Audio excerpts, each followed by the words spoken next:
کبھی کبھی انسان نکلتا کسی اور غرض سے ہے اور ہو کچھ اور جاتا ہے، اللہ کی اس میں مرضی شامل حال ہوتی ہے۔ میں کہیں اور جا رہا تھا، مجھے اس پارک کے اندر تھوڑا رکنا پڑ گیا۔ اچانک سے نا جی نظر پڑی دو کو 15 سال کے بچے، دونوں سگریٹ نوشی کر رہے تھے، ایسے ایسے کش لگا رہے تھے۔ بس میں نہیں رہا گیا جی، قریب چلا گیا۔ ایک بچہ ذرا گورا چٹا تھا، بڑا پنک کلر کا۔ میں نے کہا پتر ایک سوال کرنا چاہتا ہوں آپ سے۔ کہتا جی انکل۔ میں نے کہا بتاؤ گلاب کی دوستی دھوئیں سے اچھی لگتی ہے؟ کہتا نہیں جی وہ تو مرجھا جائے گا۔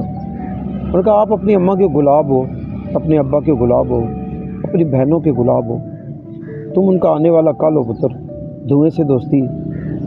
کہتا انکل بس تھوڑی تھوڑی عادت ہے۔ وہ بچہ تھوڑا مذاق میں آ گیا جی۔ جو دوست تھا نا دوسرا اس کا، وہ تھا ذرا سانولے رنگ کا۔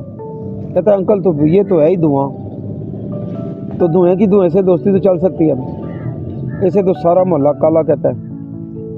میں نے کہا اسے بولو ابھی امی کو کال کرے، اس سے پوچھے کہ یہ دھواں ہے یا گلاب ہے۔ بچے فنی قسم کے تھے، پتہ نہیں کیوں انہوں نے کال میں لا لی۔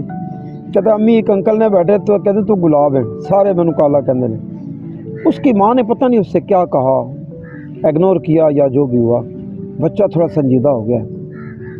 اس کے بعد وہ میری باتیں سننے کے لائق ہو گئے، توجہ ان کی میری طرف ہوگی۔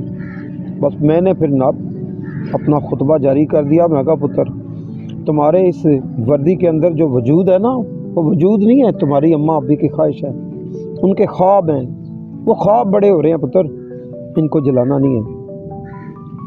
اللہ جانے آگے کیا ہوگا جی۔ وہ تھوڑی سی گفتگو سننے کے بعد نا وہ جو سانولا بچہ تھا نا سانولے رنگ کا، اس نے اپنی پاکٹ سے 2.25 سگریٹ نکالے جی۔ ایک سگریٹ تھا جو آدھا سا جلا ہوا تھا، 2.25 سگریٹ نکال کے پھینکے۔ کہتے ہیں انکل ہے پیج جانے لگا تو پھر بلایا۔ میں نے کہا اس کو ایڈی کے نیچے مسل کے جا۔ اس نے مسل دیا، چلا گیا۔ پر مجھے یوں لگتا ہے کہ میں نے بہت بڑا کام کر لیا ہے، بہت بڑی نیکی میرے ہاتھ آ گئی ہے۔